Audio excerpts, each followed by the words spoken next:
કવિતા 19 એક બપોરે રાવજી પટેલ સાહિત્ય પ્રકાર ઉર્મી કાવ્ય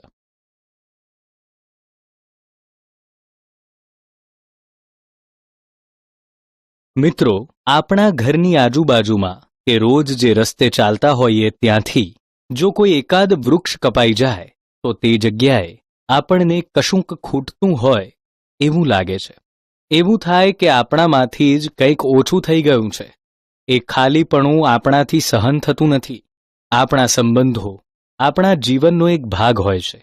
જીવનમાંથી આપણા હૃદયમાંથી કોઈ ચાલ્યું જાય ત્યારે કેવી એકલતા અનુભવાય છે તેવી પરિસ્થિતિનું વર્ણન કરતી એક કવિતા જોઈએ. કવિતાના કવિ રાવજી પટેલ છે. તેમનો જન્મ 15/11/1939ના રોજ ખેડૂત પરિવારમાં થયો હતો અને 10/8/1968ના રોજ એમનું અવસાન થયું હતું. તેમનો એકમાત્ર કાવ્ય સંગ્રહ અંગત છે. અશ્રુઘર અને ઝંઝા તેમની નવલકથા છે. વૃત્તિ અને વાર્તા એમનો વાર્તા સંગ્રહ છે. પ્રસ્તુત કવિતાનો સાહિત્ય પ્રકાર ઉર્મી કાવ્ય છે.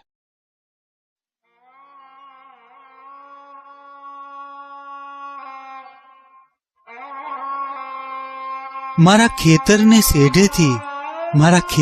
શેઢેથી લ્યા ઉડી ગઈ સારસી. માં ઢોંચકીમાં છાશ પાછી રેડી દે. માં ઢોંચકીમાં છાશ પાછી રેડી દે. રોટલાને બાંધી દે. આ ચલમની તમાકુમાં કસ નથી. ઠારી દે આ તાપણીમાં ભારવેલો અગ્નિ. આ ચલમની તમાકુમાં કસ નથી. ઠારી દે આ તાપણીમાં ભારવેલો અગ્નિ. મને મહુડીની છાંય તળે પડી રહેવા દે. મને મહુડીની છાંય તળે પડી રહેવા દે.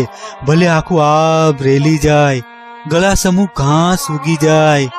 અલે એ બળદને હળે હવે જોતરીશ નહીં. મારા ખેતરને શેઢેથી લ્યા ઉડી ગઈ સારસી, લ્યા ઉડી ગઈ સારસી.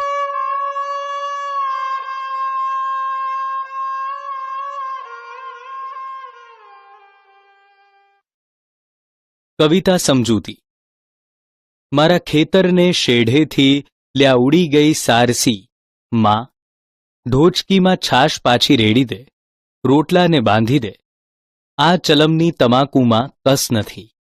ઠારી દે આ તાપણીમાં ભારવેલો અગ્નિ.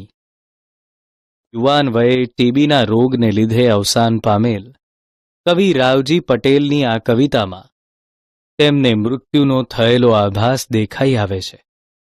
મૃત્યુ હવે નજીક છે એવી જાણ થતાં વ્યક્તિને કોઈ વસ્તુ કે વ્યક્તિમાં રસ રહેતો નથી.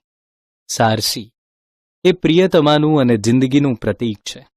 બપોર એ જીવનના મધ્યભાગનું પ્રતીક છે. યુવાનીના ઉંબરે ઉભેલા કવિના હૃદયરૂપી ખેતરમાંથી જીવનની બપોરે અચાનક સારસીનું ઉડી જવું, પ્રિયતમાનું ચાલ્યા જવું એ કવિની વેદનાનું મુખ્ય કારણ બને છે.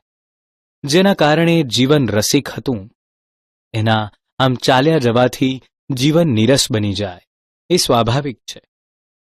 રસથી છલકાતા છાશ, રોટલો, ચલમની તમાકુ તેમાં કવિને કોઈ રસ રહેતો નથી. તાપણીના અગ્નિને પણ હવે ઠારી દેવો જોઈએ. જીવનમાં હવે જુસ્સો ઘટતો જાય છે. શેઢો એટલે ખેતરની ચારે બાજુ ખેડ્યા વગરની છોડાતી પટ્ટી. સારસી એટલે એક પક્ષી અને ઢોચકી એટલે નાની માટલી અથવા દોણી. મને મહુડીની છાંય તળે પડી રહેવા દે. ભલે આખું આભ રેલી જાય, ગળા સમૂહ ઘાસ ઉગી જાય.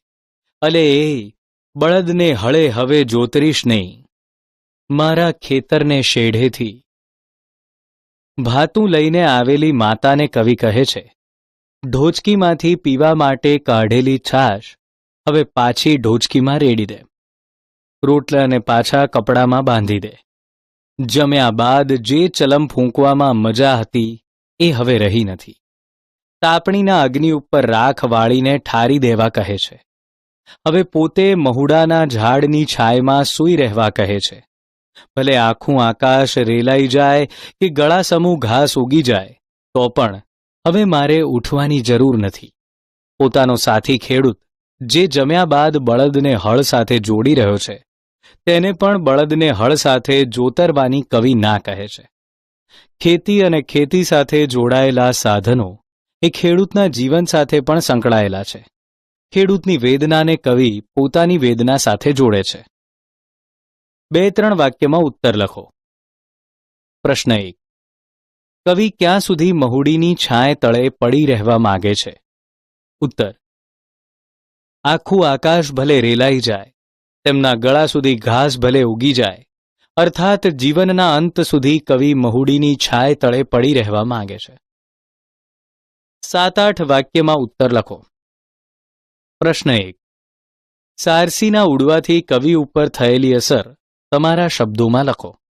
ઉત્તર: કવિ ગ્રામ જીવન સાથે સંકળાયેલા છે. ખેતર, શેઢો, સારસી, ભાથું, મહુડીના છાયે કરાતો આરામ, બળદ, હળ વગેરે તેમના જીવનમાં વણાયેલા છે. એમાં અચાનક પોતાના ખેતરના શેઢેથી સારસી ઉડી જતા કવિ વ્યાકુળ થઈ જાય છે. કવિને ક્યાંય ચેન પડતું નથી, એટલે તે બપોરે જમવા માટે ઢોચકીમાંથી કાઢેલી છાશને ફરી ઢોચકીમાં રેડી દેવાનું અને રોટલા બાંધી દેવાનું એમની માને કહે છે. હવે તેમને ખાવામાંય રસ રહ્યો નથી. જમ્યા પછી ચલમ ફૂંકવામાં જે મજા આવતી હતી તેમાં પણ તેમને કસ જણાતો નથી. કેવળ શૂન્ય મનસ્ક થઈને તેમને મહુડીની છાંય નીચે પડ્યા રહેવું છે.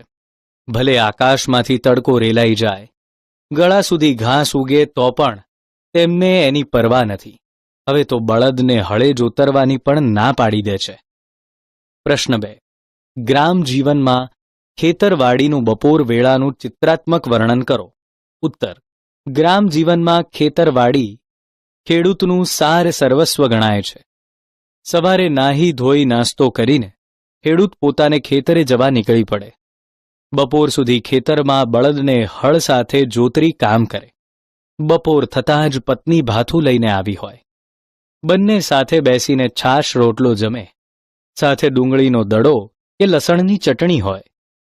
થોડીવાર મહુડીની છાંયે આરામ કરે. બળદને પણ હળમાંથી છૂટા કર્યા હોય. બળદ પણ આમ તેમ ફરે, ઘાસ ચરે અને થોડીવાર એ પણ આરામ કરી લે. ખેતરની એક બાજુ પાણીનો પંપ ચાલતો હોય, શેરડી ઉગી હોય તો શેરડીનો કોલું પણ ફરતો હોય. એક બાજુ ગોળ તૈયાર થતો હોય તો બીજી બાજુ શેરડીનો રસ નીકળતો હોય. આવનાર મહેમાનોને સોના જેવો પીળો ગોળ ખાવા આપે અને આદુ લીંબુ નાખીને શેરડીનો રસ પાય. આ રીતે મહેમાનોનું સ્વાગત કરે. નાના બાળકો વડવાઈ પર ઝૂલતા હોય. આવું સુંદર દ્રશ્ય તો ગામડાના ખેતરોમાં જ જોવા મળે. પ્રવૃત્તિ: આ કવિતાને ગદ્ય રૂપે લખો. આધુનિક ખેતી વિશે તમારા વિચારો રજૂ કરો.